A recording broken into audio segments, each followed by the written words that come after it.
Good morning. Good morning, good morning, good morning.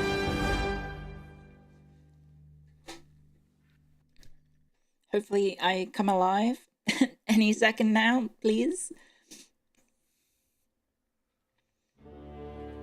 Oh, wait, hang on a second. I think I know how to fix this.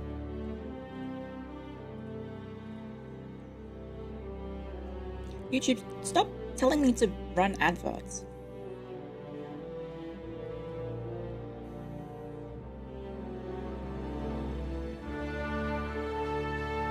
I think everything should be working. So I'll show you the current predicament I'm in, guys.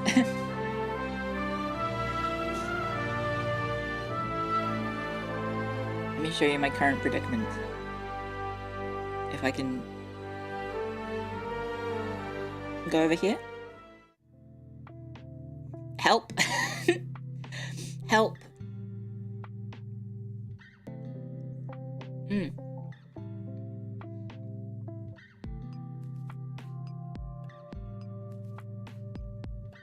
Oh, okay. Simple as that, I guess. Wait, no.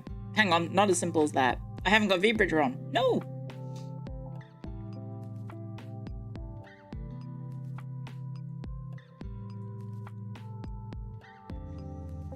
Scuffed? Can I... V-Bridger? Would you like to work, please? Hang on, I will close V-Bridger and open it again.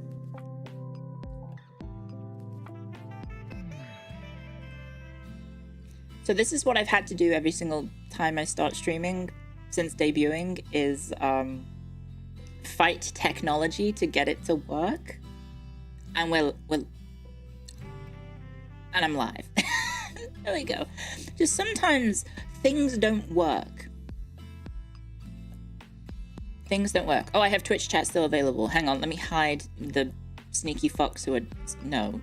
You guys, it's YouTube's turn to be in the book. There we go.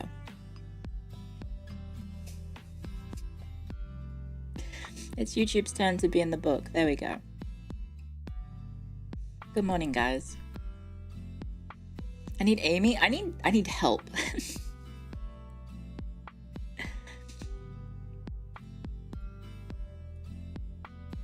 There we go. Okay. Sorry I'm a little late, guys. I'm used to just pressing the start button in Twitch on OBS, and then I'm in the stream.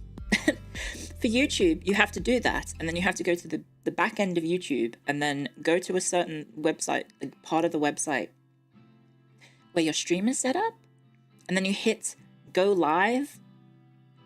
Oh, you'll ping on Discord. Yeah, I should do that. That's a good idea. That is a good idea. How do I find my own stream again?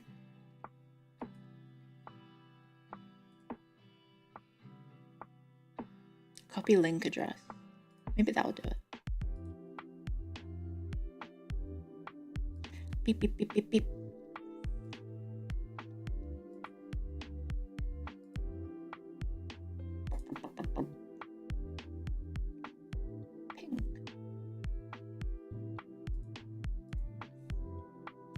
Yeah, I have a little bot that's supposed to ping people when I go live, but I didn't remember to set it up for YouTube yet, so... There we go. Now it's working. I think the Phase Connect Discord does it automatically correct, which is quite handy. What's my Discord server called? Clio's office.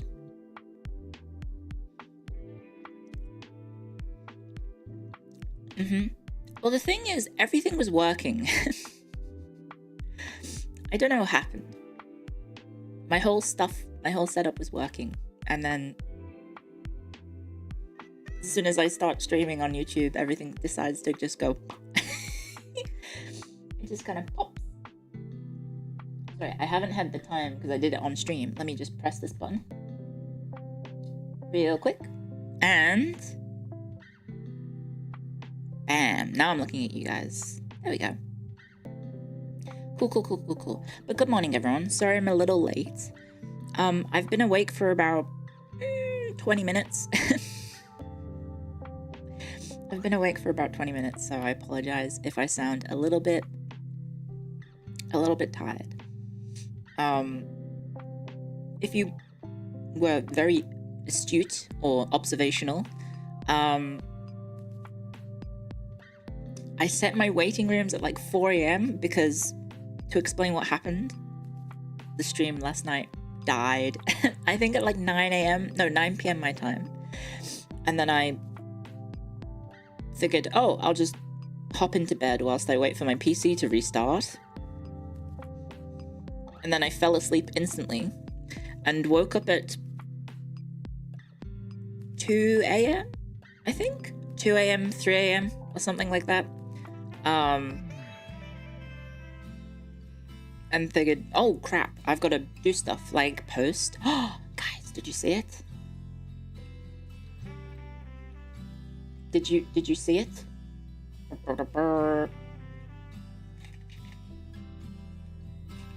The grand unveiling of the Clio IT reference sheet.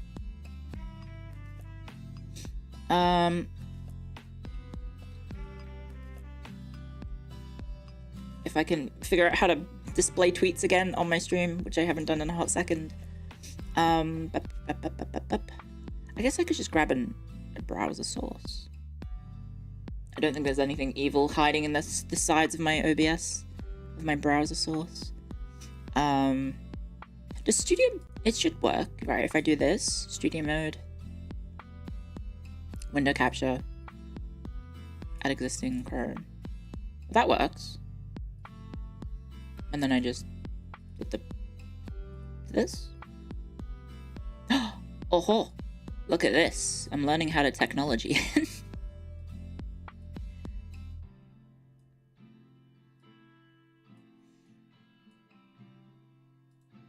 Ta-da!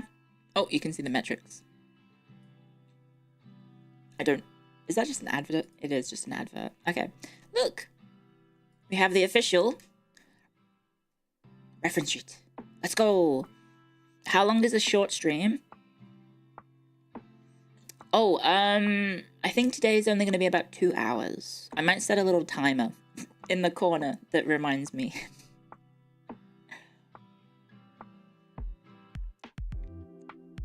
Are you getting plenty of rest? Not really. So today is going to be a pretty slow day. Today is going to be fairly slow, I think. I don't think I'm going to push myself too hard. I have a bunch of meetings today, so yeah, I think I'll stop stream about midday my time, and then I'll have a little bit of a rest, and then I have a meeting at 1, and then I have a meeting at 2, and then I have an event at 3, and then I have that event I think is until 7, and then I have some recordings I need to do, and then I have a stream scheduled for 10 p.m. So yeah. On my rest day I have a lot of things, which is kind of stupid of me, but it's good. It's good because you guys you'll get to see the hopeful the sum of those efforts. Hopefully you will see them in the near future or whenever. But yes, I have the idle homework. Is that what they use the term for? The idle homework. So yes, guys, please, if you would like to look at the reference sheet, it is very pretty. I would zoom in, but it's just going to be like a close-up of my ass. Close enough. Profile shot.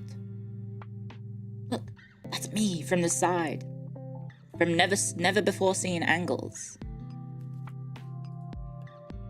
So yes, if you would like to use that in the future, it's my pinned tweet. So yeah, I'm glad that it happened quickly, because I was given like a time frame. Management was saying that, that'll come like I don't know, next week. And I was thinking, oh, okay, I'll say it's coming whenever, I don't know. It's flat. Hang on, I hit it. I guess. There's a little bit. We got a smidge. There's a lot of padding on the front as well with the ribbons. I was really surprised how fast it got done. It was a very, very happy surprise that it got done in 3 days, I think. And then also, Tafish Mama pulled through with something else. So that will be happening, I guess, when Taro Papa is done with his work as well. So I'll be getting a base model as well. And I say base model as in I'll have a nude skeleton underneath me, which is very new to me. And might be why I'm also quite, I guess I'm pretty high spec now compared to my old model. I actually haven't looked at the size. I haven't looked at the file size of new Clio, because old Clio used to be very lightweight. But new Clio is, I imagine, a little bit heavier. Let me just check that. Let's see how heavy I am. Let's see how thick I am.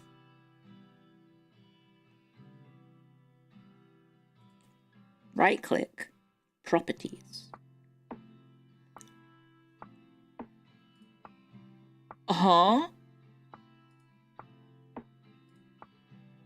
Wait, what?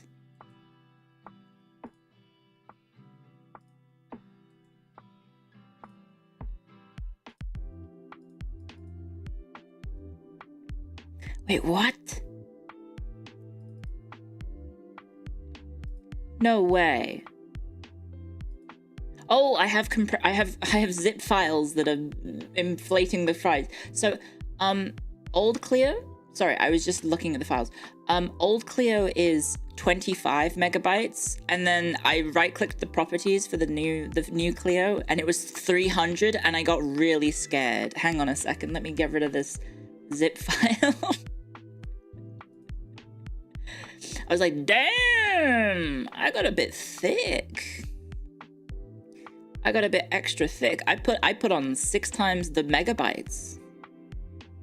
So if I get rid of that and this, I think that's safe to, wait, is that safe to get rid of? Yes, that is safe to get rid of. So now if I right click it, properties. Oh, okay. I am a cool 81 megabytes, so I have quadrupled in size. Which might explain why my PC is having a little bit more taxing time with everything that's being run. That would explain it, that I've quadrupled in size. So there you go. All the bytes going to the right places. It's going into the butt. It's going to the butt. 100 Clio versus 1 Gorilla. Only need 1 Clio. 25 times 4 is not 85.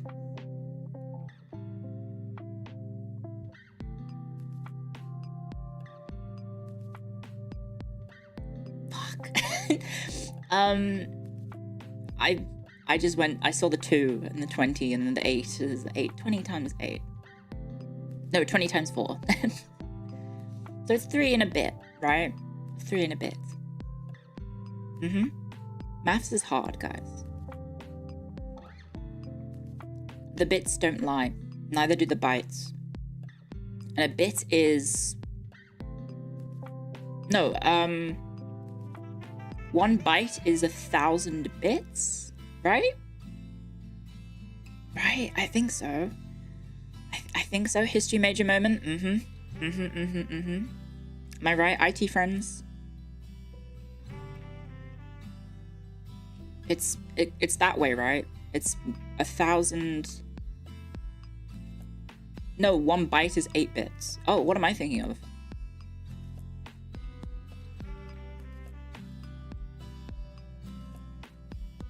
I guess it's 1,000 bits into a megabyte?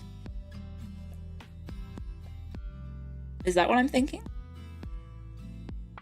Technically 1,024. You think bytes to kilobytes, which is 1024. Oh, okay. I was close. I can be closer. But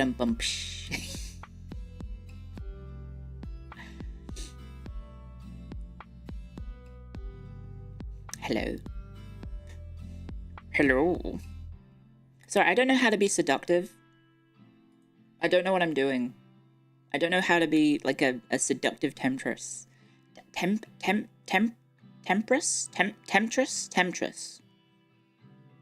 I don't know how to do that. So I have no. I don't have any. I feel like I don't have much sexual charm. Just be myself. Thank you.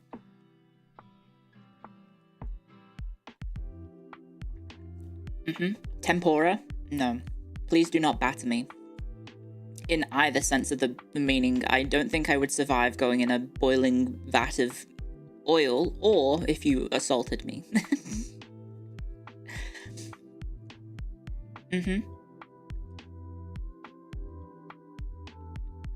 Use a low voice and say, hello, handsome. I don't think I can do that.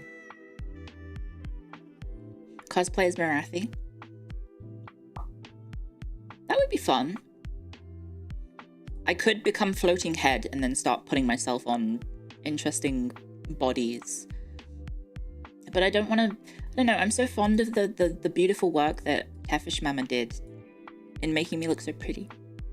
So I wanna showcase that. Boiling oil is bad for your skin. I don't think I'll get rid of my acne. Not that I have much.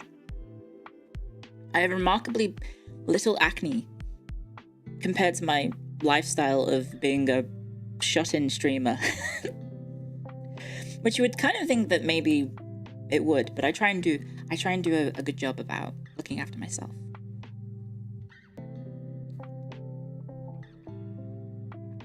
You look like a snack. Thanks? Question mark? Please don't eat me. Unless you're... Are you role-playing as Serbian cannibal Pipkin Pippa? From last night's stream in which I played Crusader Kings for about 2 hours out of the 10 that I streamed it? I think. Can I ask a question about your main focus of history? You can, because that's what we're going to talk about today. That is what we're going to talk about today. But I do have some sort of, I guess, admin work that I need to do because I forgot to do it. I forgot to do it on stream because the 2.0 crashed as well. So hopefully I can get it all done because I have to show off the model again. I have to show off the model because YouTube bros didn't really get a chance to see that. So I think, guys, does a green screen work? Does green screen work for you? Because I know you guys want to take in some pictures, perhaps. So is this good? Is this a good color? Does this work? Green screen for a green woman.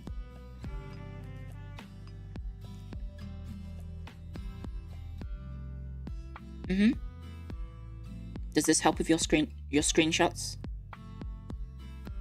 You'll be right back. You just got here. The stream's only been going for like 26 minutes. We've only got like an hour and a half left. I need to get a little bit quick. A little bit quick about this. So, full body shot. Ta-da! Ta-da! Here you go. Full body.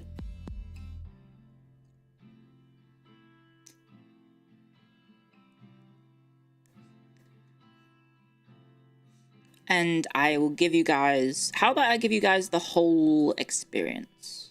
We do the traditional VTuber experience of, we go through the entire model.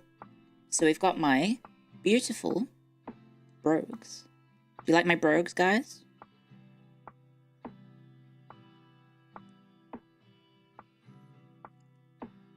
Isn't the rendering, if I may say, aren't the rendering on these shoes impeccable? Beautiful. Nice shiny shoes.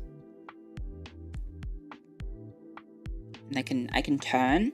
So obviously when we have the model made, it's a 2D art, and then Teru has managed to rig it and add a little bit of extra 3D, which I think is incredibly impressive.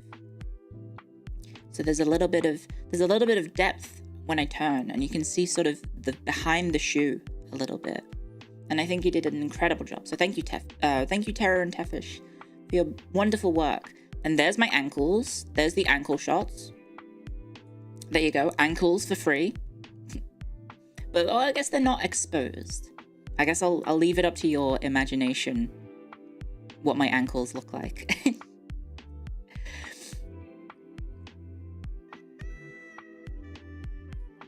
And then I have my lovely legs, if I may say so myself, and some knobbly knees.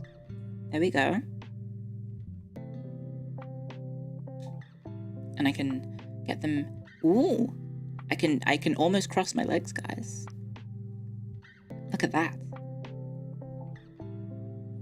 Ooh, whoa. Geriatric 30-something-year-old knees. Ooh, whoa.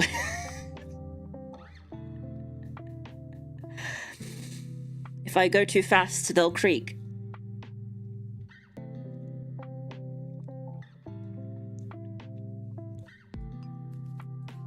And you can see, obviously, the coat as well. You can see my lovely little coat. I say lovely and little. I mean, it is lovely.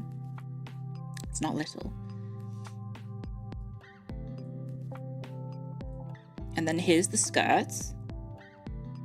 Oh, and a close-up of the book. You guys haven't really had a chance to have a look at the book, right? So obviously, I have a little bit more junk in the trunk with my hips. So I have a lot more flowingness up here. I'm seeing a lot of heart reacts all of a sudden. I wonder why. I wonder why there's sudden influx of heart reacts.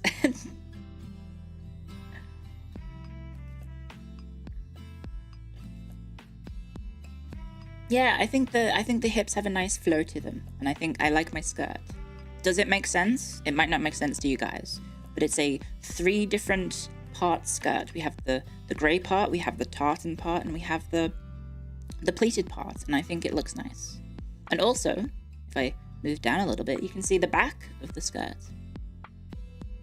We have the idol skirt with the pleat on the left. We have the historical tartan, but not quite historical, because I almost did ask for my family tartan colors for the model, but if you did any any sort of Google search, you would find my real life surname very, very quickly if I did that. So we went for a tartan design of Tefish's preference for the color scheme, and I think she made a beautiful decision with nice hints of green. And then we had my extra request was to have a little bit of a pleated side, a little bit of a pleated design on the side, because I think pleated skirts are very cute. Yeah, so thankfully no doxing. No doxing based on tartan colors. And then the main event, guys. Not my chest, the book. Look at that. Gaudium Historiae.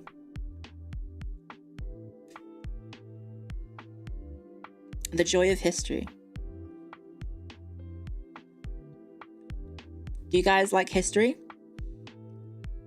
Type 1 in chat if you like history. Go for it. I'm not going to add any extra tidbits. You're free to type 1. You are free to type 1.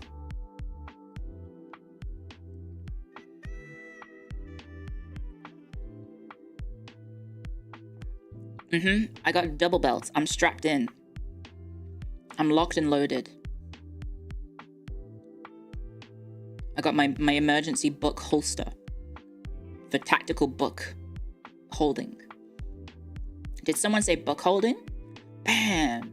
Oh, I have to move up a little bit. There we go. You like big books and you cannot lie? Because this is a pretty big book, if I may say so myself. Look how stacked my book is. It's full of knowledge.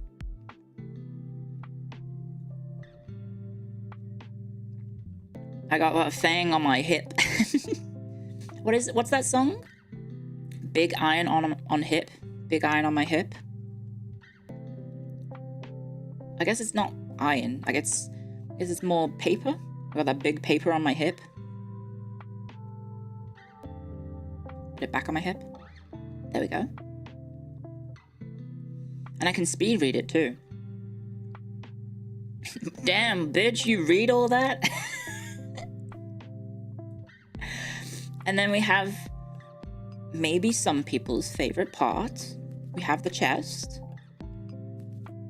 We have the chest, of which there is not much going on. I'm seeing a sudden influx of hearts in the chat. Can I hit you with the book? I wouldn't want to. You guys are well behaved, I think, so far. It is quite remarkable how well behaved you are. It's a lion. Speaking of lions. Bam. Surprise. You think you can look at my chest? No, you're looking at yourselves. Say hello to the Hagstorian.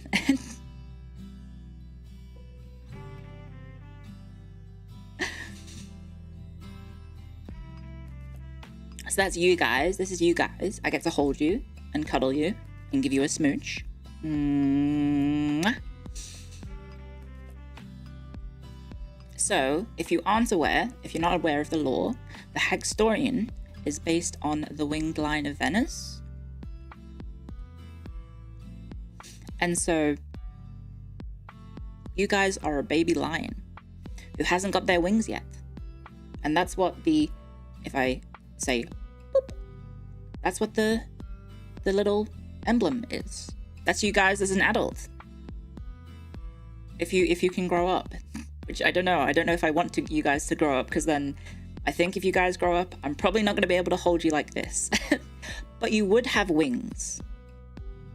You would have wings, which means I could hop on you and we could go to the supermarket and I could get my groceries really quickly. Because I imagine a winged lion could probably go pretty quick.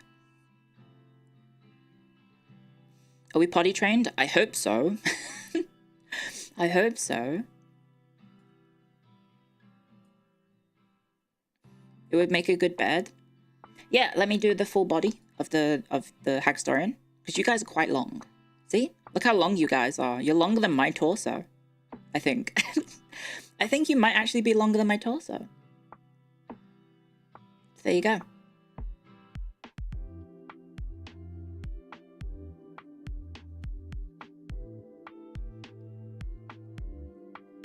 Do you have a flying license? No, I don't. But I think if we have a flying lion, we've got more questions to answer than simply having a license. But yeah, here's you guys. And here's the full body of the coat, which, if you want to see, can hide. So if we want to just be very casual, I can put away the coat. You can see my lovely sleeves with very long cuffs. Do you guys like long cuffs? Oh, well, that's a good time. Does your coat have a toggle to remove it? And you can see my suspenders. My little suspenders. Or if you want to be funny, you can say that that's my ground harness, because I live in Australia, so we have a ground harness to stop us from, you know, falling off the face of the planet.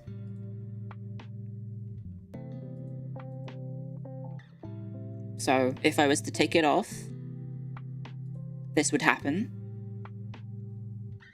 This is what would happen if I took off my harness. Every stream would be like this.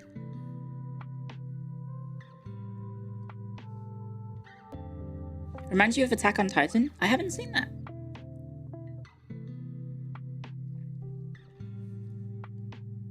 Makes sense. Tights toggle when? Well, as I just mentioned, I do have my base model now, so I'll reach out and see if we can maybe get the tights to toggle. But hang on, let me flip up right so I can get close.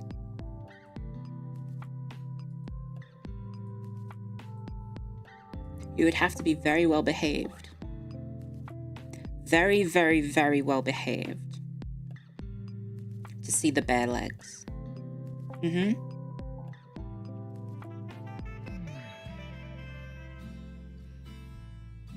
would have to promise to behave. You would have to do your homework. Very importantly, you have to do your homework. You have to behave in chat. No getting timed out. No getting banned. Be nice to each other. Be good to each other.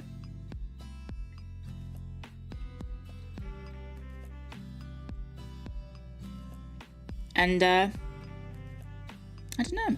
Try and make the world a better place. I guess that's a nice rule to have. Maybe a naive one. Oh, hello. Jacob Tour raid. Wait a second. What does that mean? I didn't get the little notification that a raid happened.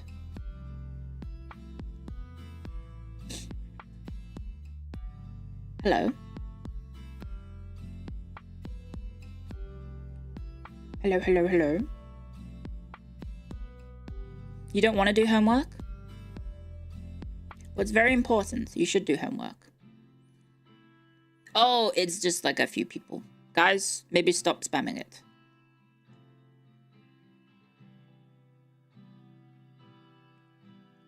You hate this joke? What, about history? You don't want to do your history homework?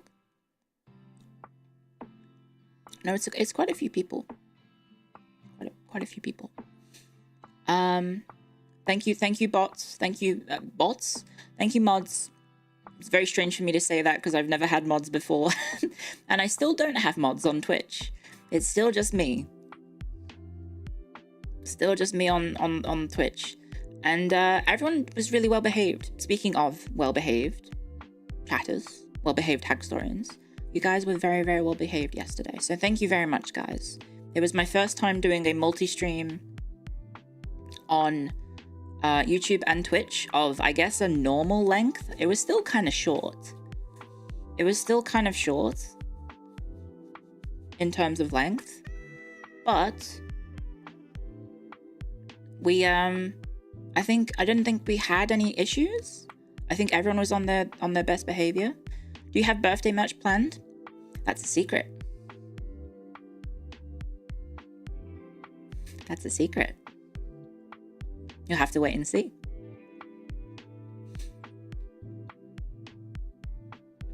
Only good boys and girls get birthday merch.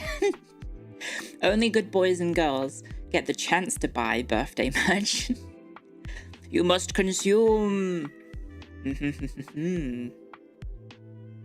So if you want your close-up Panko Mom-esque smug face on a green screen, here you go.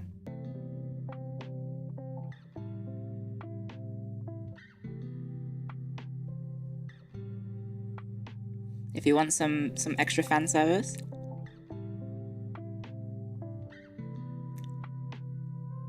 Oh, that time it worked. I'm better at winking this way than this way. I seem to struggle the other way.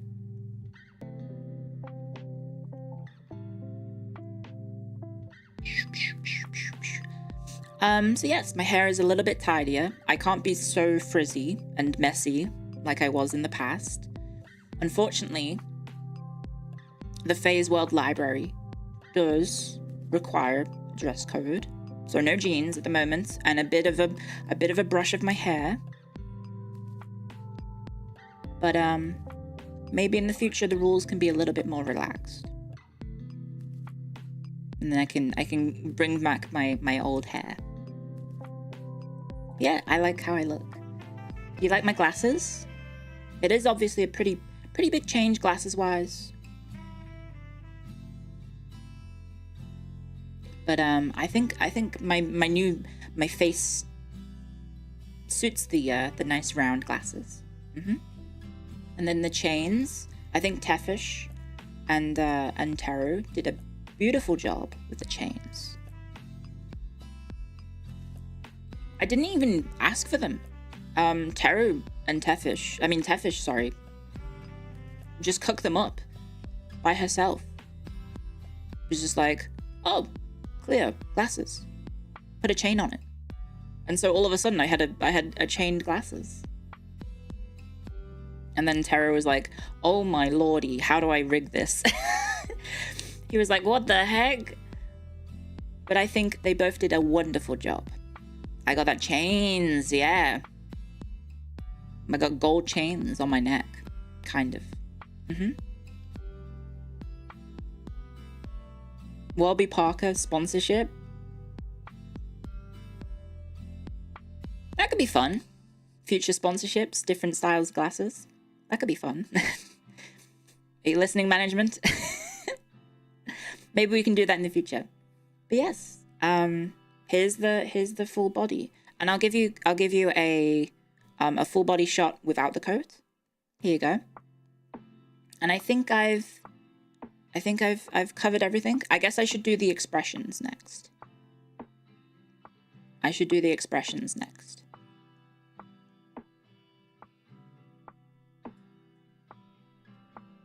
So I'll get on close. We'll get on close. Would you like super close or full head? Super close, full head. Super close, head. Super close, head. Super close, head. Coconut. Oh yeah, and the hat. I forgot. I should show you my noggin without my hat. Which is, where did I put it? Bam. It's not a beret. It's a beanie. It's a beanie. It's a beanie. It's not a beret, okay? Right? This is your first homework. Beanie, not beret. Beanie, not beret. Beanie, not beret. Beanie, not beret. It's a beanie. Right? Repeat after me in chat, guys. B, knee. B, knee. Beanie.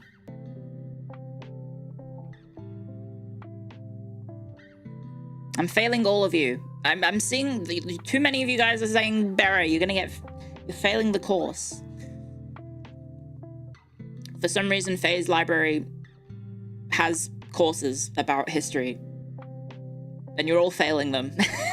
You're failing the history of hats with Professor Clio IT.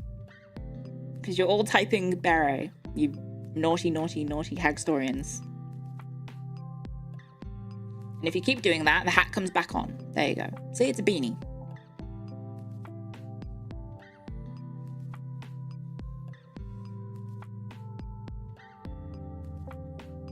Will this be on the test? The question is, what hat does Clio wear?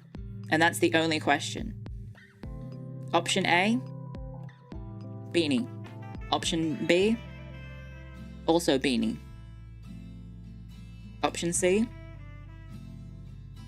beret.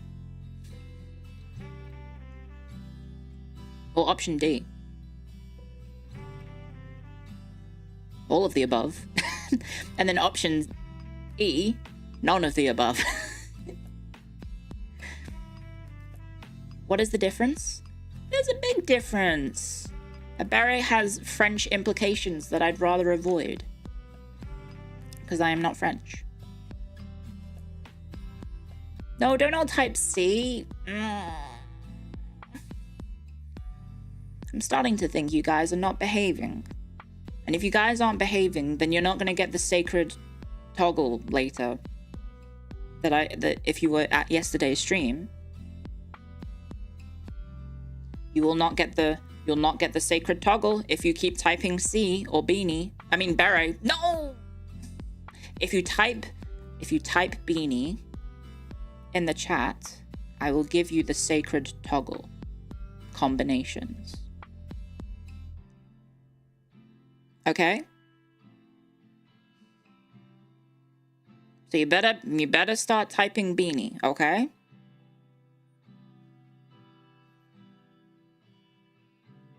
I do not have a Northern Lion toggle. No, I cannot go bald. Yeah? Beanie, beanie, beanie, beanie, beanie. I'm sick. Good. Well-behaved Hagstorians. Good job. Typing beanie. Okay.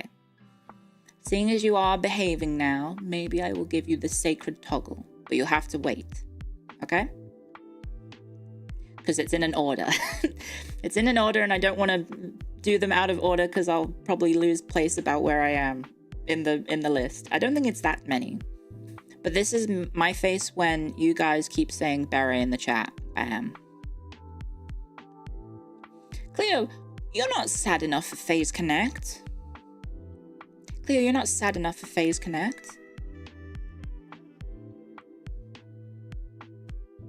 Yeah, but I don't sleep very often, so now I'm like this. And I'm so tired all the time. That's how we like our women, don't we? Tired and overworked.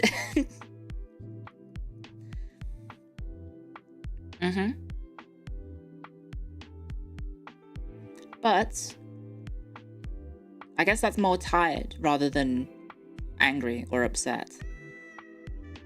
Because we also have this.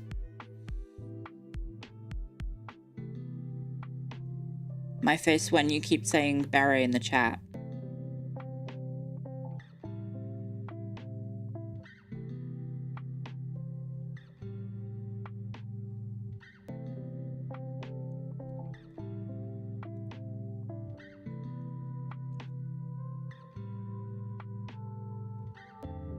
I am in the right company, thank you. And then part 1 of the sacred toggles. Very importantly, part 1 of sacred toggle. A little bit of blush. And it's quite subtle. I did ask for it to be a more subtle blush, and I think Tefish did a wonderful job with my blush.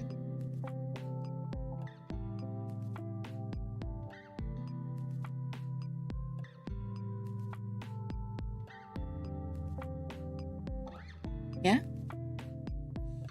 So it is quite subtle, so I'll give you guys a little bit of a close-up. Looks more drunk blush. I don't have that genetic, I think. Isn't that it's a genetic thing, right? And a lot of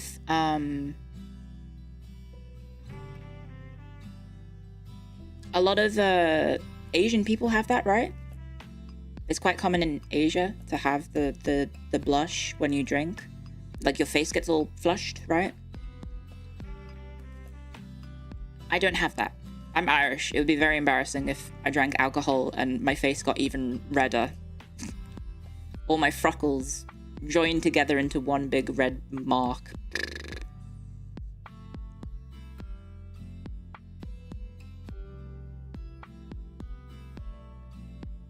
It's the sake blush. The Asian glow. I didn't know how it had turn. There you go. Okay. Well, there's one half of the sacred toggles. Next. Crying. This is me after stream, after you guys bully me by saying I have a beret.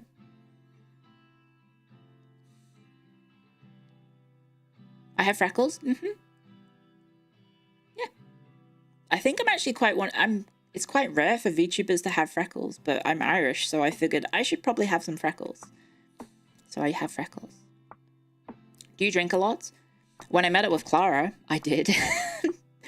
Oh no, if I didn't realize if I open my mouth like this, I get even more distraught. Oh no. It's really funny how I'm laughing and my face just looks even more distraught.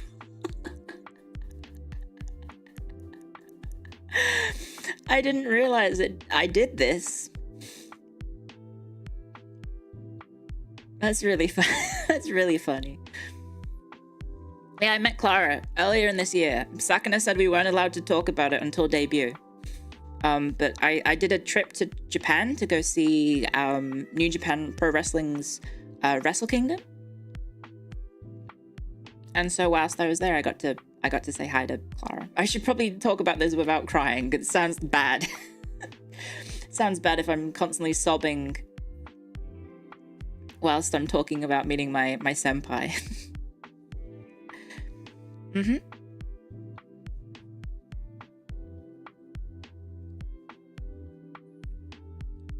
Yeah, I got to see Zack Sabre Jr. defend his world title because he's my wrestling Oshi.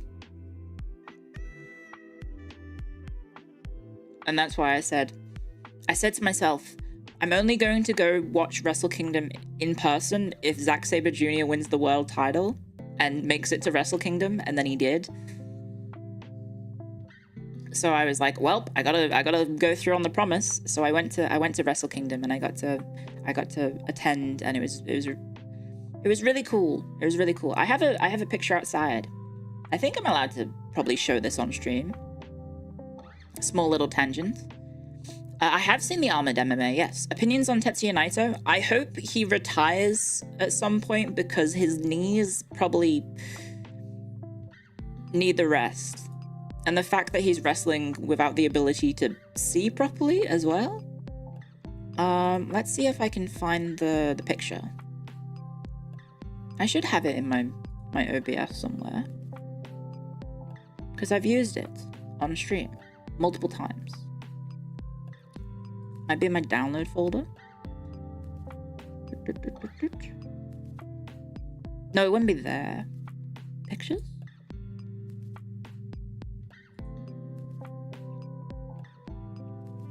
Oh, I can grab it from my Discord real quick, actually.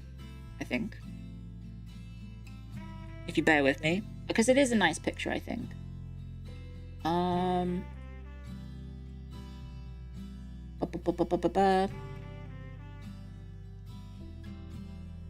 Scroll up a lot. Scroll up a lot.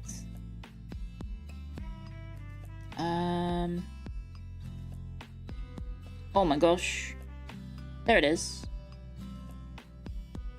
Okay, it's not the nighttime one, but I have the daytime one.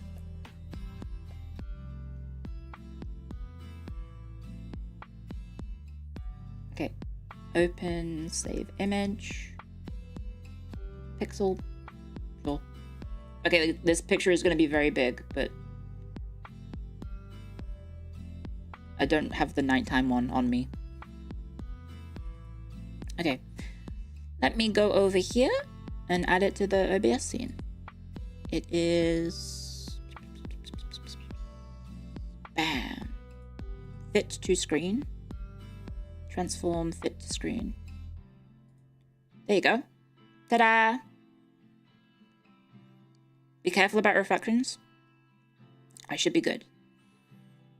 So this was me at the Tokyo Dome. In obviously in Tokyo. Before Wrestle Kingdom. So this was a very nice time. Doxed?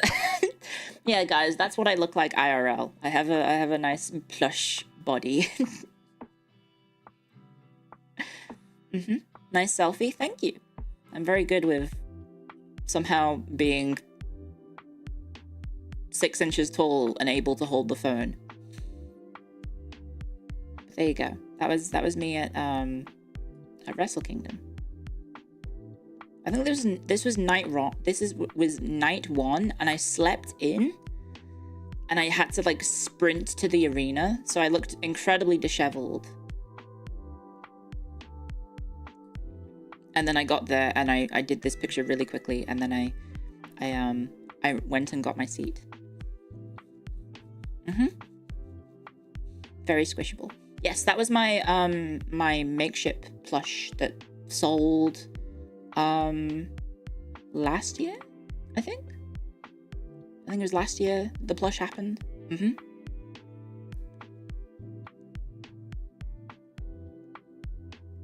have a question? What's the question? You can just ask the question. I don't think you need to ask. I think you don't need to go into chat and say, I have a question. You could just ask the question and I'll try and read it.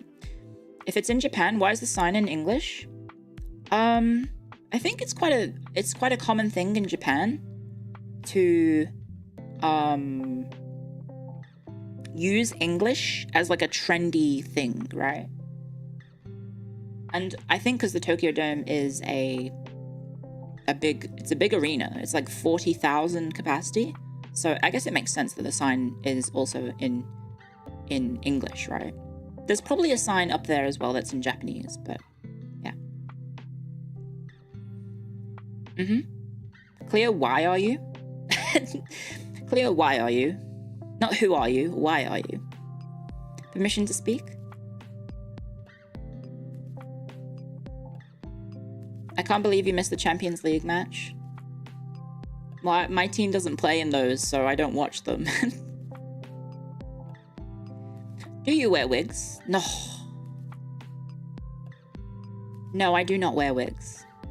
Fair enough. Who are you? Why are you? Okay. Getting a wiggle on. Because you guys are being a little bit silly. That was the crying toggle. And here's part 2 of the sacred combination, which I'm still not sure if I'm going to show you today. But I want to reiterate my statement from debut. I did not request this. The sweat toggle was thrust upon me. Do you like sweaty older women? Do you like it when your women get sweaty?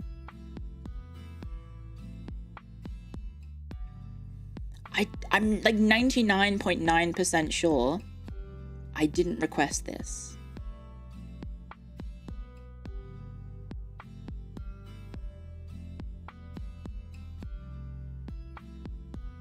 The sweat was thrust upon me.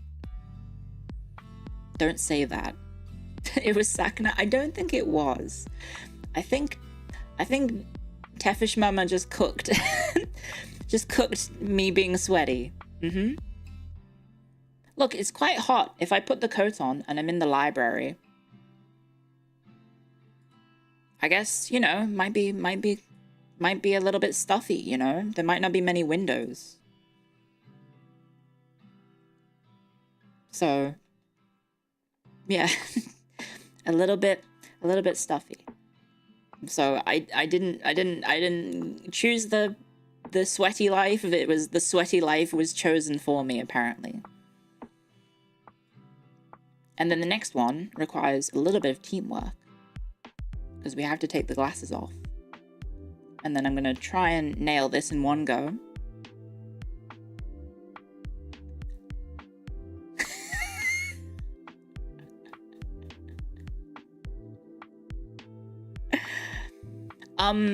Actually,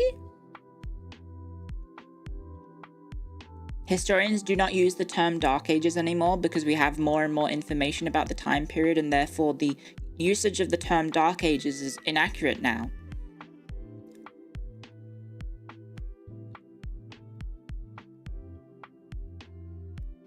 because the term Dark Ages refers to a lack of information rather than a societal decline or collapse.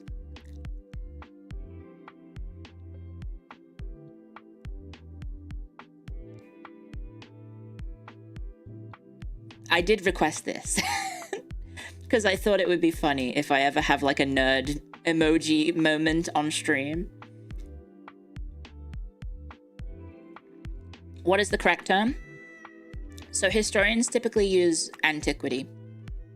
So late antiquity, early medieval. It's categorizing of history and time is kind of a fool's errand because different time frames and classifications come up by different people. Like historians, we argue about this, like about the time frames of different periods, and in the end doesn't mean a goddamn thing. We're just compartmentalizing and categorizing history is just there to make it easier to understand. The people who lived through that time, they didn't suddenly go, oh, we're now in the age of antiquity. Like, they may have said, oh, we're in the age of the new emperor, for example. Oh, we are in the age of the new ruler. But they wouldn't say, oh, we're in the, you know, like, it's not like we say nowadays, oh, we're in the, what is it? The information age? I think that was the old age. I guess we're in a different age now. I think we use a different age terminology for modern history. But yes, the categorization of history is kind of a silly topic, but hey, it keeps historians employed, so yeah. Yeah, they're often named in posts, so yeah. But unfortunately, there's lots of things like Age of Empires has, unfortunately, as much as I love Age of Empires, having the first age in that game be the Dark Ages has unfortunately broken a lot of people's, I don't know, I wouldn't say break their brains, but it has taught a lot of casual history enjoyers that, oh, Dark Age is just like a normal term. But no, we don't use that term anymore. Which, hey, guess what? I'm finally talking about the topic of the stream. The Dark Ages gave us Charlemagne. Well, the thing is, we wouldn't say that the time of Charlemagne is a dark age, right? We wouldn't say that nowadays. Sorry, I need to hydrate because I can feel my mouth making horrible sounds, and I don't want to make those horrible sounds into the mic.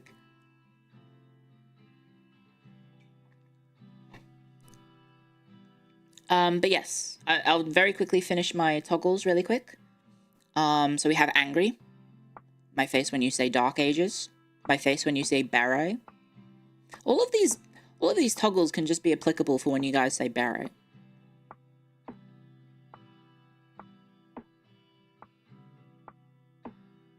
Speaking of which, Age of Empires 2 got DLC today. What a weird time we live in where Age of Empires 2 gets DLC.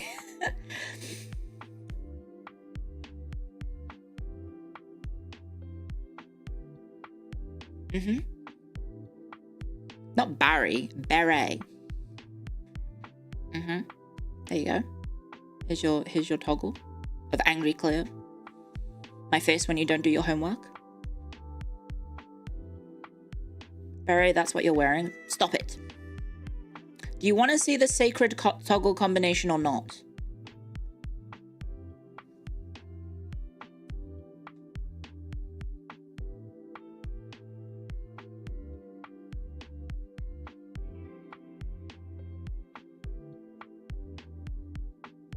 I saw a lot of heart react, so I think you do. And I have some dead fish eyes, which combines well with the BAM.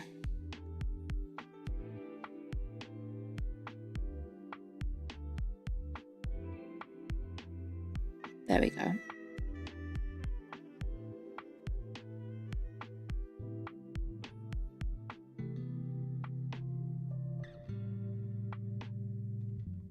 And there we go.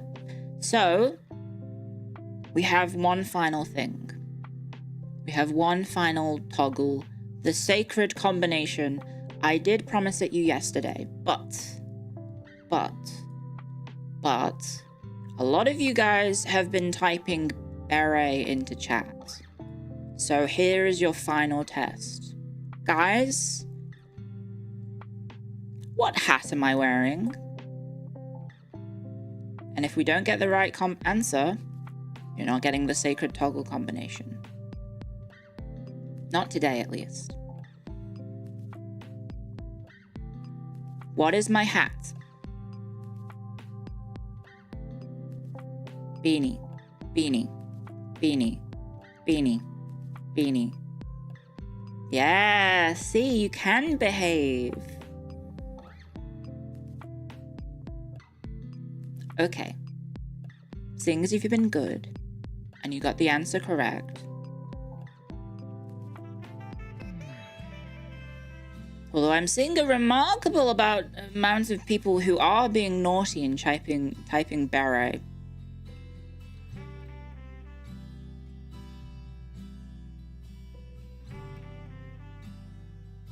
Do they speak for all of you? If they are typing beret, do they speak for all of you?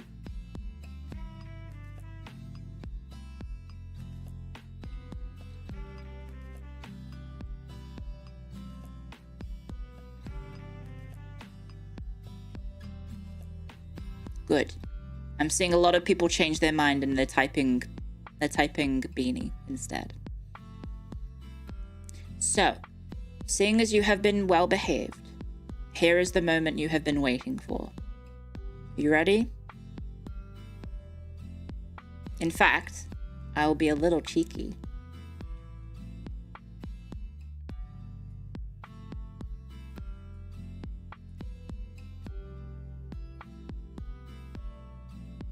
Are you ready?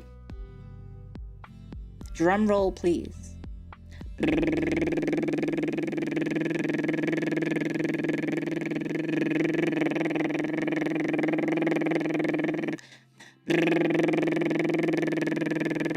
I'm gonna end the stream.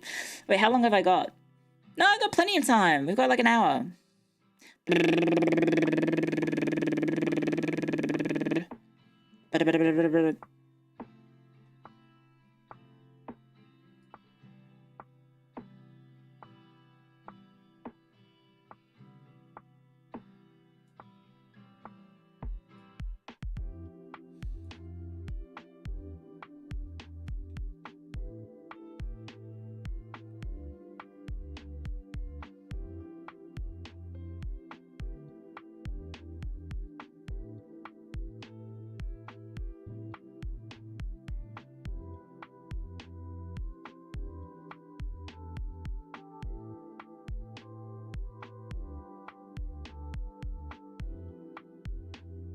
Here's your sacred toggle combination.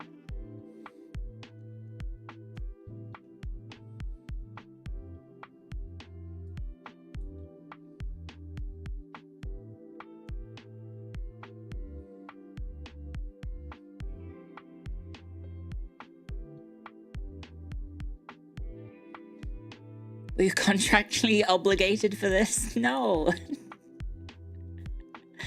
You guys were well behaved and you got the test right. You got 100% on the test. The test being, am I wearing a beanie or a beret? And you all typed beanie. The people who typed beret have been banned and they aren't allowed to watch anymore. So only the people who are good Hackstorians are watching right now. There you go. Do the eye bags? Does this make it better or worse?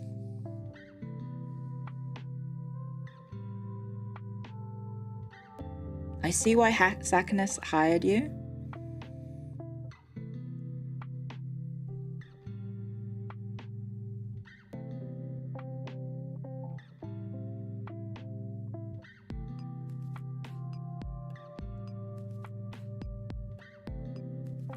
Do you like your women tired, blushing, and sweaty? Is that how you prefer your women?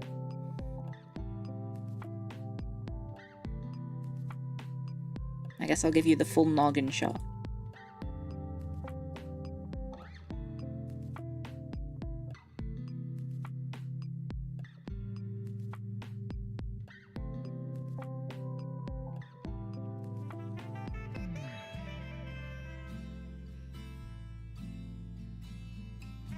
I'm starting to think you have a thing for older women.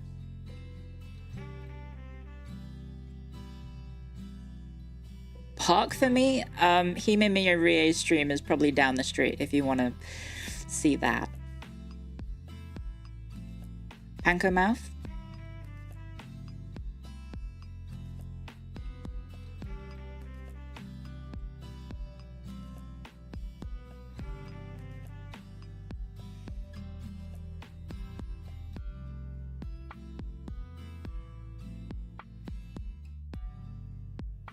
Am I wearing a fez? No! It's a very different hat. You guys need to restudy your tests for the history of hats. Okay.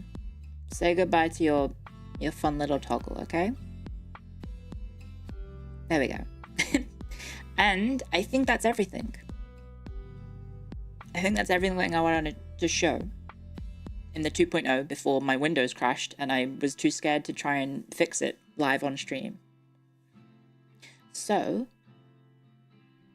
let's get a wiggle on back to our chatting screen.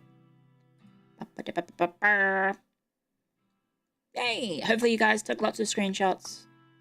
Hopefully you guys took lots of screenshots for the stream. You can keep the coat off. Be nice and casual. But yeah, let's start talking about history. Sorry, I just cracked stretched real hard and my elbows went. Remember to stretch, guys.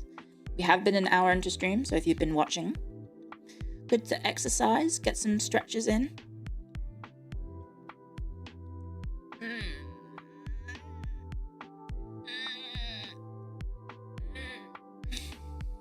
Okay, there we go. More limber. That'll help wake me up for all my meetings today. There we go. Have a sip of water. Remember to hydrate. So, I saw quite a few questions about my own backstory, my own history, as well as history in general. So I figured I might have today to talk a little bit about myself, because I think I had quite a few people asking a lot of questions that I haven't really had the time to answer. So I'll have a little bit of time to talk about myself. If you want to listen to me talk about myself, so I guess I'll try and go through the list of the mental notes that I had. So, most important question that I see people asking, what type of history am I into? So I'm a medievalist. So I focus on medieval history. That is my area of expertise. I am not going to tell you what specifically, because there may or may not be some research work with my name on that I don't want to be revealed. So I don't go any more specific than medieval. But yes, I focus specifically on European medieval history. So that's kind of where my passion came from, is that as a kid, I got into, because another question was, how did I get into history? So when I was younger, there were a lot of historical films that came out. So we had Gladiator, and I think 1999 or 2000 that came out. We had Monty Python and the Holy Grail, but I think that maybe predates me a little bit. We had a lot of cool media. We had books like Horrible Histories. We had what else did we have? Yeah, you can call me Dr. Clio IT if you want. I don't really mind I don't really use that very expensive piece of paper anymore, but if you want to call me that, I guess it's nice. Kingdom Heaven came out in, what, 2003? So I was already in high school by that point. But, like, there was, you know, there's a lot of historical themed films of the 90s in particular, 80s, 90s, that I just really liked. I really, really liked historical media, and that's just kind of shaped my passions. So there was that, and then Age of Empires came out on the PC, and then also PlayStation. So I just had an affinity for history the entire time, and then a lot of cool games came out that I liked about history. So that kind of shaped my interests. And then when it came to researching stuff for school, I just always found historical content more interesting. It was the only subject I was really good at in school. I was kind of a mediocre student. I wasn't really that good at I wasn't really good at, like, maths or science or anything, as we found out on stream. If you were there yesterday, you saw my ability, or inability rather, to do basic maths, as well as thinking that my PC makes carbon monoxide or dioxide or whatever it is, because I guess it's coal powered.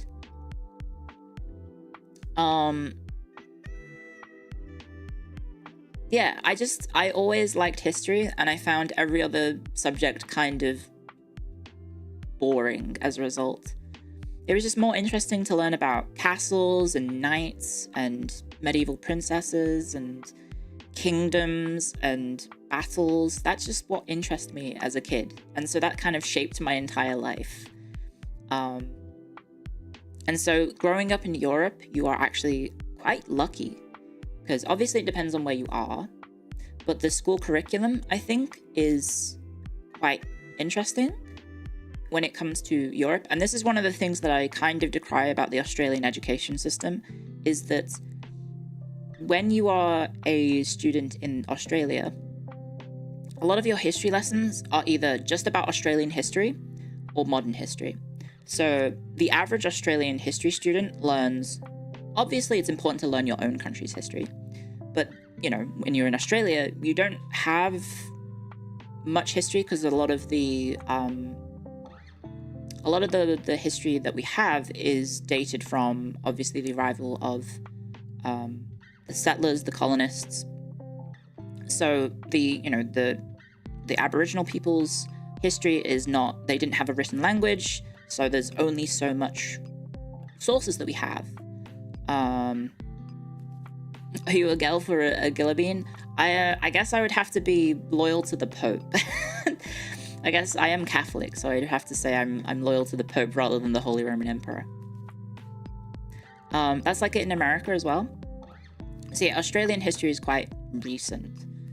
So as a result, a lot of Australian students, they learn Australian history, they learn World War I, they learn World War II, and they learn Cold War history. And as a result, they don't really have much historical knowledge outside of that when they get to university. So I was lucky. I grew up in Ireland. I grew up in the UK. So not only am I learning back then the history of my own country, or the country I was living in at the time, because I moved quite a bit. I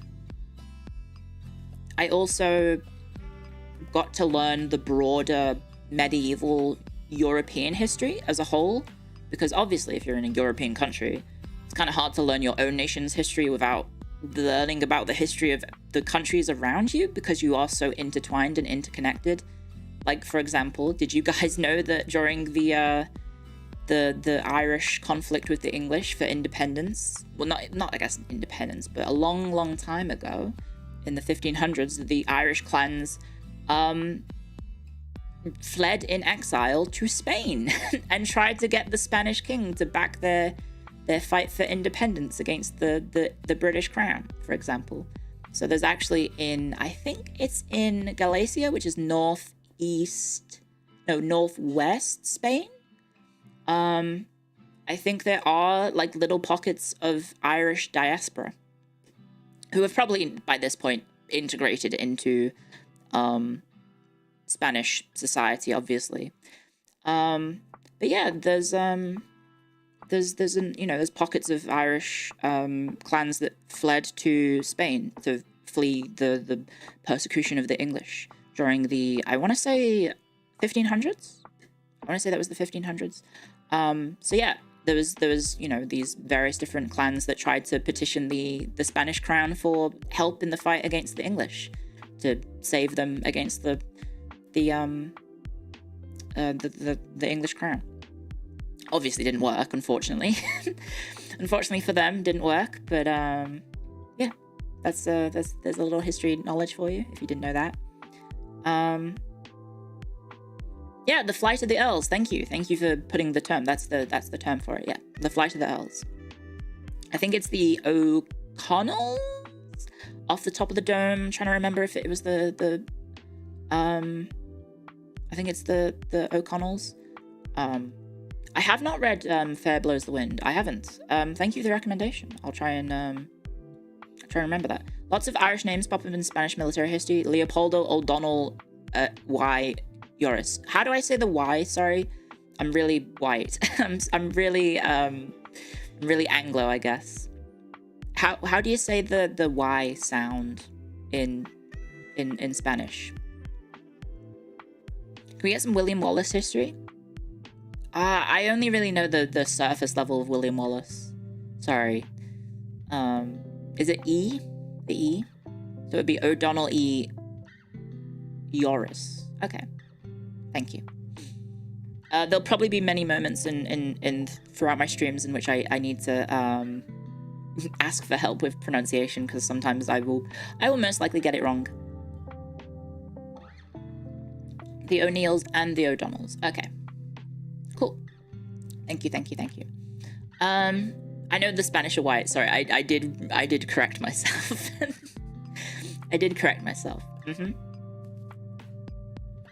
So yeah, that's kind of where my interest in history came from. I just grew up always fascinated with history, partly because of the media that was around me, because if you grew up in the 90s, in the 80s, in the 90s, in the early 2000s, the historical epic was still like a common thing.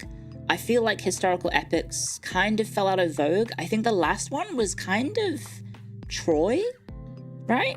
I think the last historical epic was the Brad Pitt, Eric Bana, Troy. There was also Alexander. There was the Alexander one in 2004 with Colin Firth as a young Alexander the Great. Those are some good history epic films, but unfortunately they just became too expensive, right? They were too expensive, and I think the Alexander film was a bit of a flop. I don't think it did particularly great when it came out, so it kind of, unfortunately, was the death knell for the historical epic for a while. Yeah, that was like about 20 years ago, and then so we didn't really get many historical epics, at least medieval or ancient history, at least. Kingdom of Heaven, that was 2003. I think that also didn't do particularly well either. Yes, there's the Odyssey adaptation, but guys, is the Odyssey historical or fiction? Here's a little pop quiz. What do you think? Is the Odyssey historical or fiction?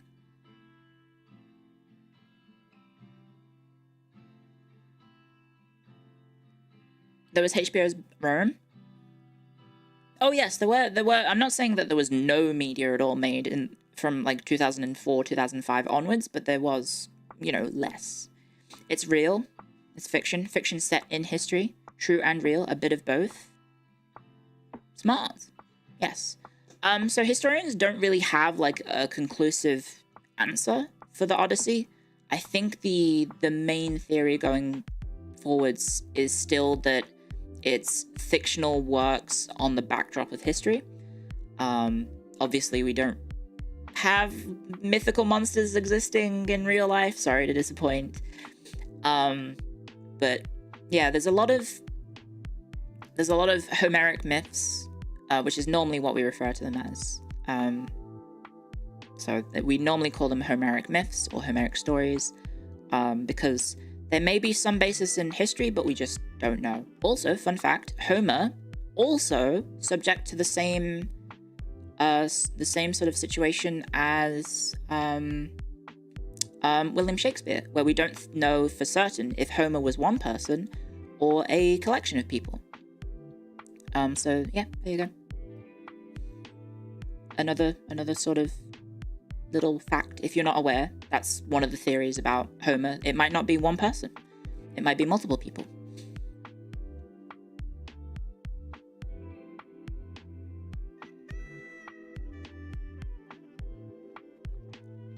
So yeah, going back to the topic at hand. I grew up in a very fortunate time in which Hollywood and TV in general sort of thought that historical stories were cool, and that just shaped my passion for history. And so I also had some questions about my other interests, and how, I guess, masculine, I guess they are.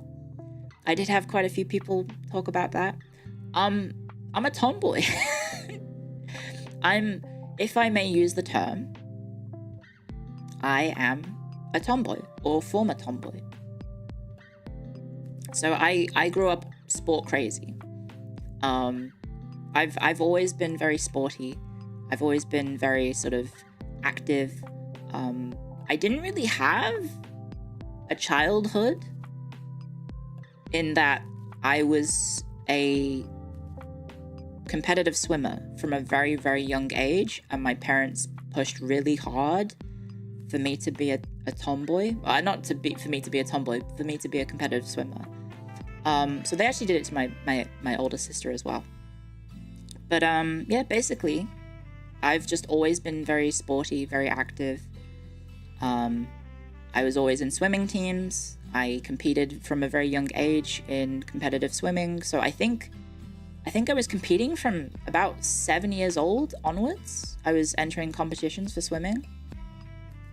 And then when it came to like school, I was also, because I was so fit, I was actually pretty good at football. Grew up in the UK/Ireland, so obviously football is very commonplace. In primary school, I played with all the boys because I went to mixed schools. And so yeah, I've always been very sporty.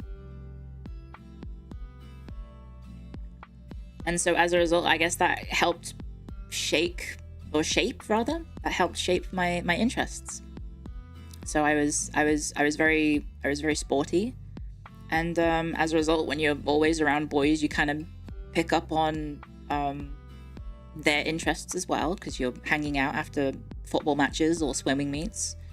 So my uncle was a big drive for me getting into video games. So my uncle gave me my first ever console, which was the Game Boy Brick in, I think it was 1997 or 96, because I got Pokemon Blue, and my sister got a Game Boy. She got a regular Game Boy, and I got the Game Boy Brick because I was the younger one. And so they were scared that I would drop it and it would break. So I've got the Brick. I think I have it somewhere still. I think I do have it in my house. I might be able to. It might still work, but I think I also have my Game Boy Color in this house as well. I could go look for it real quick if you want me to go grab it. I think it's actually quite close. So yeah, he got me into video gaming. He also had a Nintendo 64. I didn't have a Nintendo 64 growing up. I had to go visit my uncle to go play it. So I got to experience like Pokemon Stadium in very small chunks. Does it still work? I think so, yes. I think I have fresh batteries in it. One sec, let me go check. I'm curious.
Hello, hello, hello, hello, hello, hello. Don't type beret. Stop it.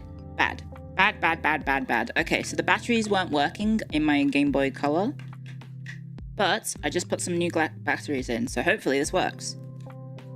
No! It's not working! Oh no, I'm heartbroken. Oh no. Maybe if I spin them? No, no! What if I... Oh no, it's not working anymore. It was working last time I tried.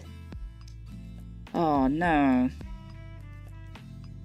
Well, that's sad. Maybe I've put them in. No, I definitely put in the batteries, right?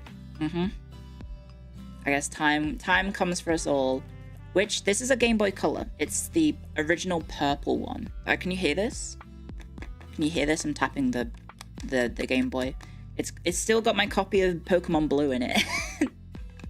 It's still got the original copy of Pokemon Blue in it. I guess I can take a picture of it and show you on stream on Twitter later. But yeah, I've got my actually. Do you want to hear the? Do you want to hear this? There you go. That's the Pokemon Blue going inside. It might be that the contacts are corroded. I can kind of see a lot of damage on the right hand side. The left hand side seems okay. But yeah, I've still got my little Game Boy Color. That's a shame that it's not working. It's fixable? I hope so. I hope so. That's my childhood. I would love to have that still working. Would it have my original save? I don't know. I think at some point I did start playing it again just as a fun thing, and I think I started again, and I still knew how to do the Mew glitch, in which you had to catch an Abra, and then it was that bit after the Nugget Bridge to the left in that long strip of grass.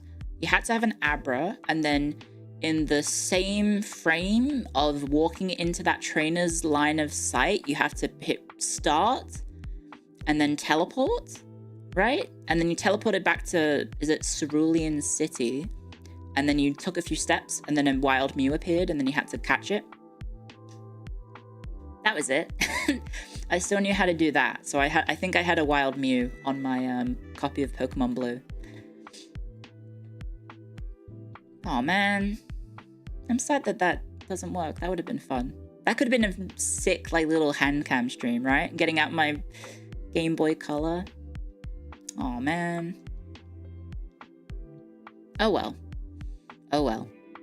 It is what it is. What was I talking about? Oh yeah, my interests. Yeah, so I was always doing sports. I was always very sporty. I did a lot of I did the swimming competitively. I did the football. I played like casual social football. I played football for school in primary school, and then in high school I was also in the swim teams. So I was just always around the guys of my age.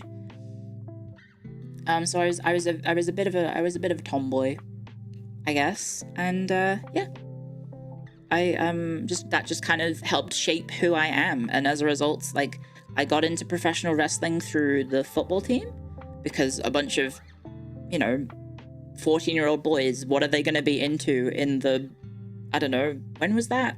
I guess turn of the century. Kind of hurts to talk about. But, they were into the WWE. Was it even the WWE at that point, or was it the WWF?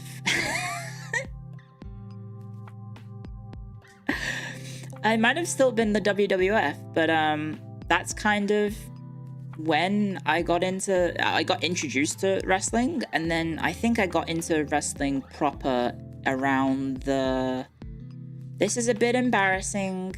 We all have bad taste when we're younger, but my first wrestling crush was CM Punk, like circa 2006. I think that was when I kind of was like, OMG, he's hot.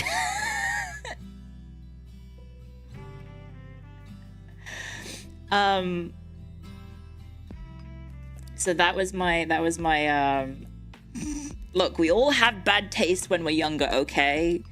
we all have bad taste. So that was yeah. CM Punk was unfortunately the wrestler that I was like, wow, he's dreamy.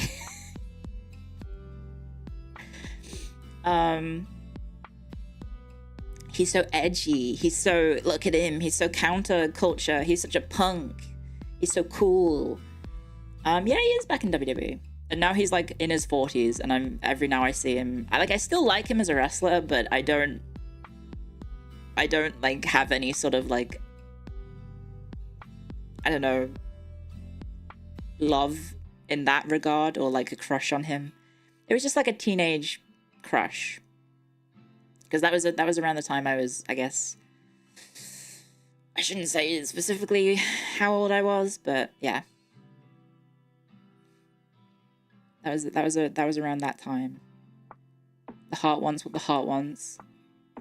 Well, he was also incredible shape, right? He was a very lean lad, and so, oh wow, a man who's in tidy whities wrestling, and he's in good shape, and you know, he looks quite nice. But yes, that was my wrestling crush back then. So that's kind of how I got into wrestling. I'm trying to think, what else did I have questions about? I think that was it.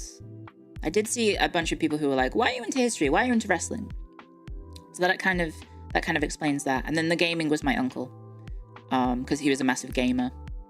I remember queuing up with him to get the Xbox 360.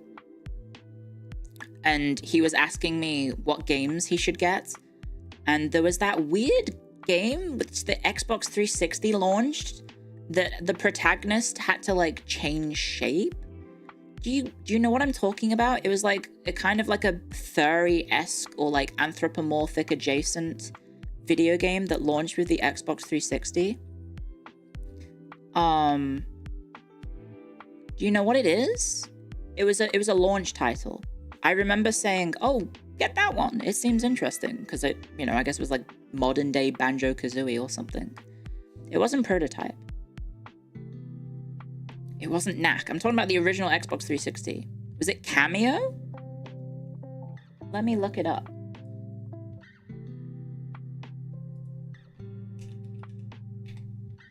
It was Cameo. You are correct. Yeah, 2005. Yeah, I said to my uncle, you should get that one. It looks interesting. Because it was, I think, an Xbox 360 launch title.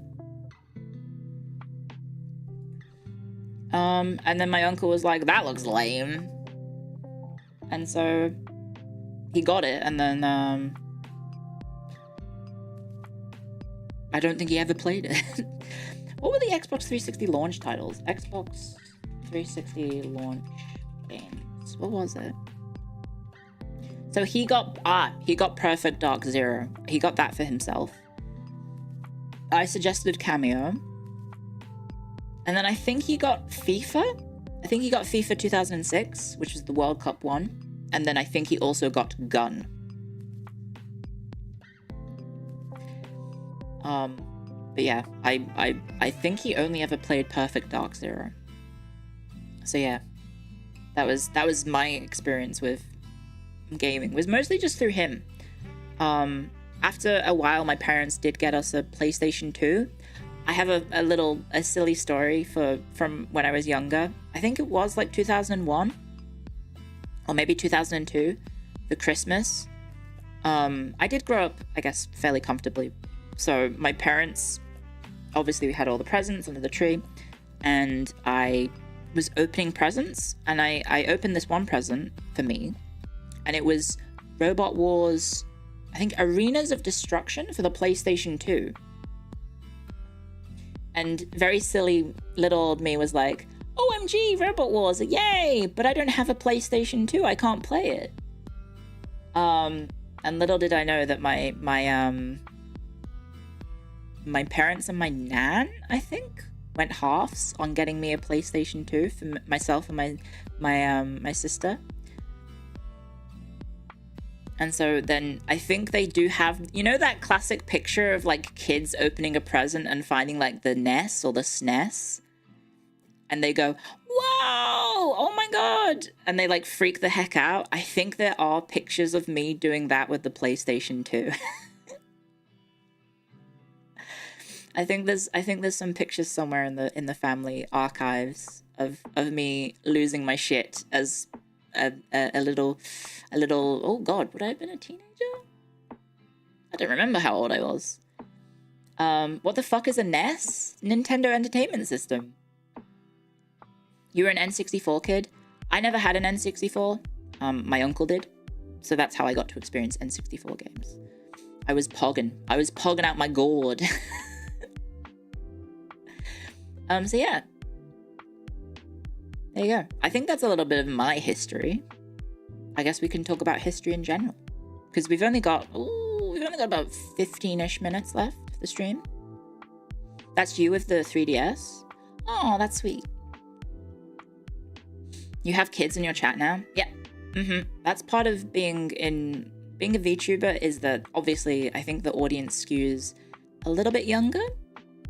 I think I do on average have maybe a more, I wouldn't say elderly. I definitely have an older audience, partly because of my interests. And I think my interests kind of align with people of my own generation. But yes, I think there are definitely some people in my community who are on the younger side, who might be younger than by San Andreas, which is now, I think, 21 years old this year. If you want to date yourself a little bit, if you want to feel a little bit old, I believe San Andreas is 21 years old this year. We have the Nintendo DS came out, I think, the same year? Was the Nintendo DS 2004 or 5?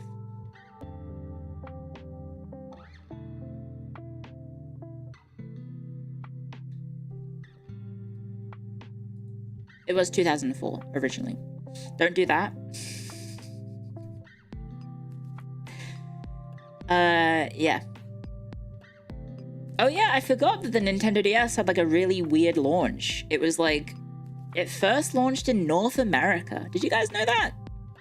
First launched in North America, then in Japan, and then in Australia, and then in Europe. And it was like a pretty big time between releases. So like, it came out in America in the 21st of November, 2004. It came out in Europe, 11th of March, 2005. And I was still in Europe at the time.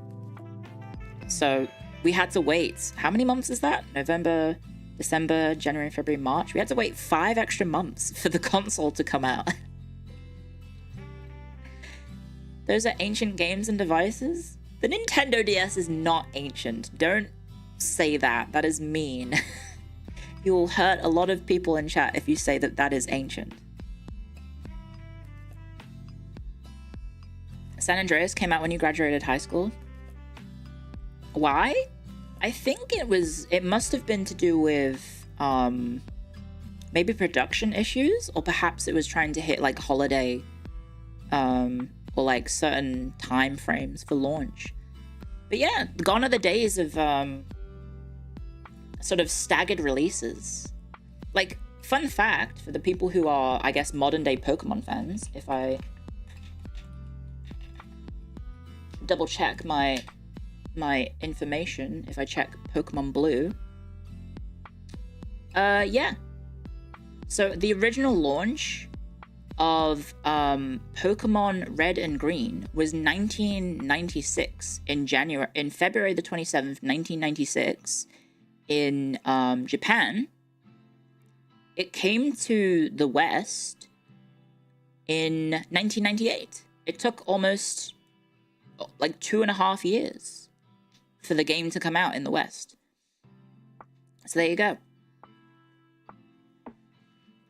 It's one of those, it was one of those things just back in the day where we weren't so instantly connected. Like, the internet wasn't so ubiquitous. Media wasn't so ubiquitous. And yeah. a long time ago, games from Japan took a long time to actually release overseas.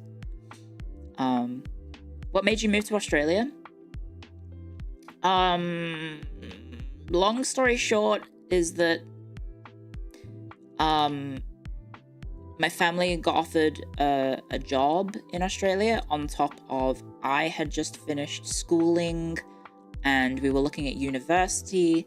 And in terms of like living situation, the UK/Ireland wasn't so good at the time. Bit of like, you know, political stuff going on that I probably shouldn't get into on stream. So, you know, my family just kind of, we had that job offer and we took the leap. And so I moved at the time that I was starting university, essentially.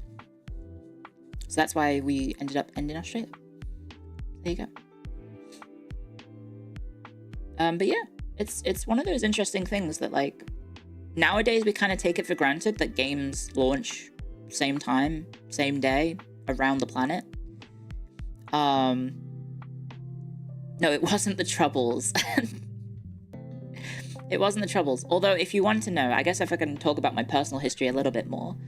If you're interested in learning about my personal history, I suppose I can. I lived through the Troubles, yes.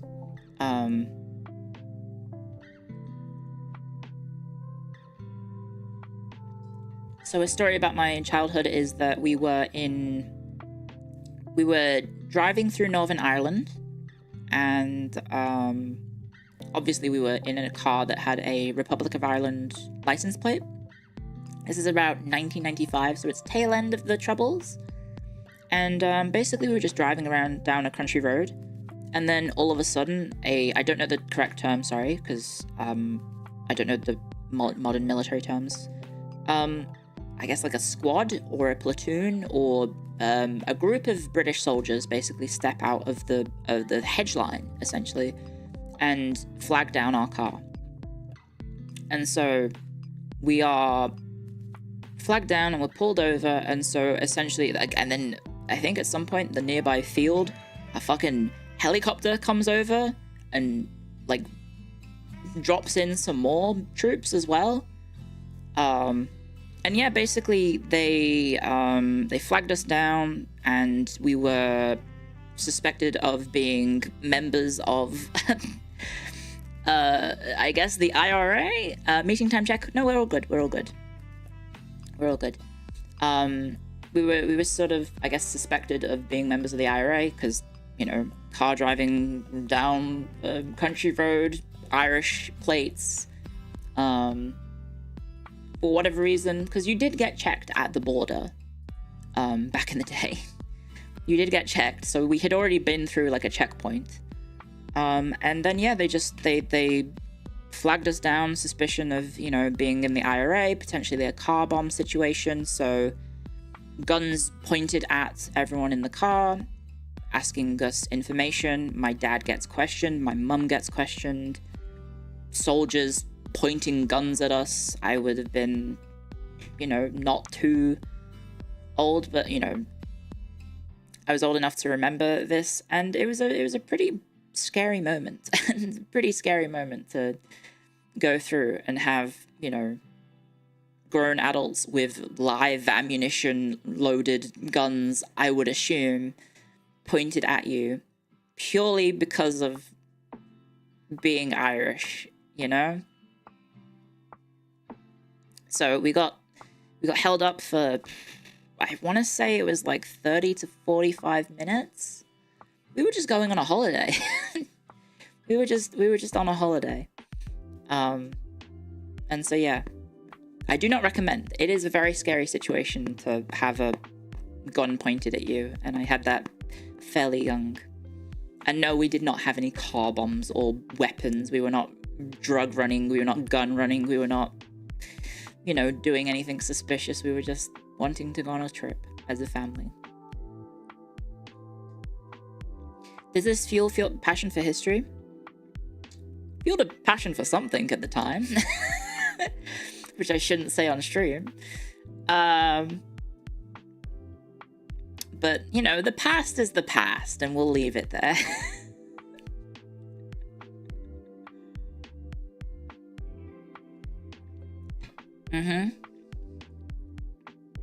How do you feel about milsims?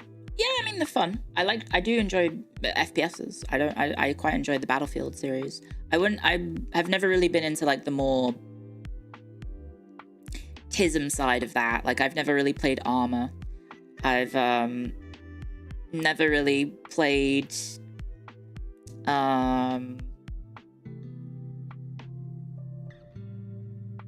any of those sort of more hardcore sort of FPSs.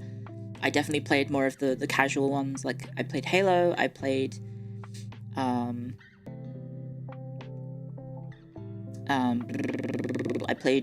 I played Call of Duty 4, I played Call of Duty Modern Warfare 2, I played Bad Company 2. That was definitely, I think, the first FPS where I was like, damn, this is fun.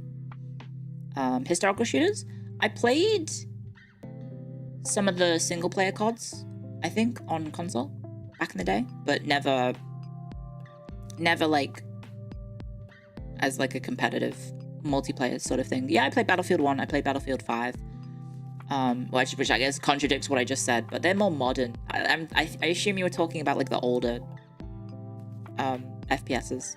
Oh wait, no, I played Medal of Honor. I forgot. I'm so blanking. I played Frontline, Medal of Honor. I played Rising Sun. Played with that with my neighbor. My neighbor and I, we played all of Rising Sun in one sitting. That was fun. You're optimistic about the new Battlefield? I am too. I really hope it's good. No, I never played World at War.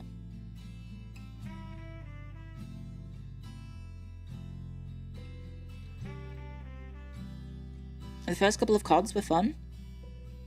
Have you tried Airsoft? No. I've done paintballing. We had like a paintballing retreat as as part of my church growing up. We had a paintballing retreat slash like fun day, which is, I don't know, it's not really like a religious experience really. You're shooting guns at each other, but I have a fun story because we had like, there were different themed rounds. If there's any old heads, any old historians, you know what's coming. So we had like themed rounds for the paintball, and one of the themed rounds was a capture the flag type deal where one team was on defense and then the other team was on attack. And so we had like I'll bust out the paint real quick. Do I still have paint in my scene? I do. So it was kind of like, hope this works. Yeah. So it was kind of like an enclave like this. And so the path leaving up, this was like a hill. So team 1 was up here and they were the attackers. And then there was like it was like an open clearing, and then the flag was that. There was the flag. And then team 2, we had a bunch of defensive buildings. And I was in team 2. So we had all these bunkers set up. And then we obviously had like kids all over the place and like little sort of barriers to sort of defend from. And so this was team 2. And so obviously the objective was team 2 defends, team 1 attacks. And if they get the flag, they win. If we hold the flag, we win. And so for some stupid reason, one of the older kids, I guess, volunteered to be an hero. And I'm using the term in that way as well. So he, for some reason, the round started, he runs in by himself. He tells the rest of his team, don't worry guys, I've got this. And he runs in by himself. And so what does team 2 do? But start shooting. And so effectively what happened was, I'm going to say 15 to 20 small children just start mag dumping paintballs into this one kid.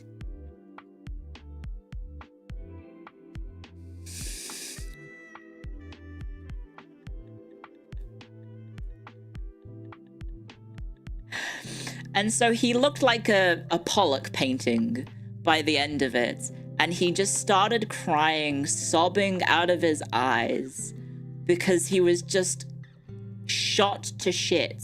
You know, like in those action films where they fall to their knees and then it's like boof, boof, boof, boof, boof, boof, boof, as he gets pummeled with bullets and bullets. And it was like that. Or like that one scene from, what is it, Pulp Fiction? I haven't actually seen Pulp Fiction, but I know the scene where they just start unloading on that one guy. He just, for some bizarre reason, decides, no, don't worry, guys. I'm fast. I'll go get the flag and I'll be back in a jiffy. And so we shot this kid so much that the teachers had to, well, not the teachers, the head of the paintball arena and all the like the parents who were on the retreat with us had to scream at us to stop because he was just crying his goddamn eyes out because it obviously hurt, right? That's a lot of it must have been close to like 300 to 400 shots fired at this one kid. And so he was probably like in excruciating pain. And then we all got a good talking to about how that wasn't very nice and how that wasn't very Catholic of us. And we were just playing by the rules. They were the attacker, we were the defender. So we were just going dung dung dung dung dung dung dung dung dung, just shooting the crap out of him. And he would have been like, I don't know, 9 or 10 years old.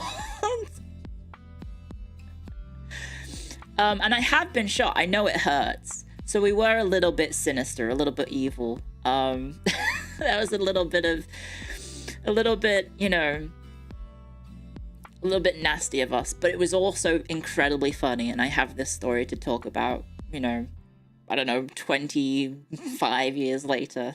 And I'm sure he probably also has that story as well. Suffering builds character. Exactly. We're just teaching good Catholic lessons and rhetoric.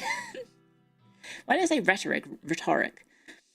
I guess rhetoric and rhetoric are kind of interchangeable. Yeah, we kind of recreated a firing squad on a child. So don't do that. If you ever go paintballing, don't bully a small child because they decided to think that they had the ability to run up and down a hill really quickly. Like, the worst part was, he didn't even make it to the flag. Like, we shot him down before he even made it to the flag. And then we just kept shooting whilst he was down, which I think might be against the Geneva Conventions. That might be war crimes. We may have committed paintball war crimes. Which is a little bit sinister. Yeah. So we are at 2 hours now, guys. And I did say I needed to keep this one a little bit short. So if that's all right, guys, we might end the stream here. So I do need to get a wiggle on. I do need to go do my meetings. I gotta go prep. I do need to unfortunately do some idle meetings, get some stuff planned for the future. So yes, very short stream. Very, very short stream. So I hope you guys enjoyed today. And I will be back later. I will be back later in the evening for a EU themed or time zone friendly stream. So any EU bros, I will be live then, and it will be fairly early for the American friends. So any Americans, I apologize, it might be a little bit early. It'll be another small-ish stream because it's pretty late for me. I think I have it scheduled for 10 p.m. my time. So I will be busy until then, and I will see you guys, you know, in the morning or evening or whenever it is for you. It'll be my evening. Not used to short Clio streams. No, I'm not used to it either. But I mean, being on YouTube now gives me the opportunity to do shorter streams that I don't feel sad about ending after 2 hours. So as much as it hurts me, I do have some responsibilities, some idle meetings. I need to go get sorted out. So thank you very much for coming, guys. I hope you enjoyed today's little chat. I hope you enjoyed the show off of the model. I hope you enjoyed learning more about me. And yeah, we'll try and do more streams in the future, focused about history, and I'll try and get some little topic researches, and some, maybe you guys can also suggest some topics, and we can look into them together and learn about the topics as well. So thank you so much for coming, guys. I hope you have a wonderful evening, morning, day, afternoon, wherever in the beautiful, beautiful world you are, guys. And let's see if we can figure out who to raid. I think that a few of my senpai are available right now. Oh, I forgot to put the stream latency on ultra low. I'm so sorry. My bad, guys. I've been on normal latency the entire time. Okay, I think I remember how to do this. I go to edit, and then I say, is it customization? And then I add a redirect. So let's see who is live in Phase Connect. Leah Senpai is live. Pippa is live. Temra is live soon. Let's go raid Leah because she's... The stream is the resurrection of Yowie Jesus? We were just talking about being on a Catholic retreat, so I guess that makes sense. So let's go raid Leah Senpai, who I love and adore very, very much. Oh, Rooney is also live? Okay, well I've already set up the redirect for Leah. So thank you very much for coming, guys. And I'll move over quickly to the chatting screen, because you guys didn't really get to see this. There we go. Yay! Thank you for coming, guys. Please enjoy the spinning book. Thank you for watching. And I hope to see you guys later. And if I don't, I hope you have a wonderful day or a wonderful evening. And I'll see you guys in the future. Thank you for coming, guys. Thank you very much. And yeah. Sorry, I'm not used to ending streams on YouTube very quickly. I think every other stream has crashed, hasn't it? I think it has. So, good night, guys. Bye, bye, bye, bye, bye, bye. Otsu Phase, Otsu Quest, Otsu Clio. Oh, raid message. I guess just say, like, Clio raid or something. Hag love.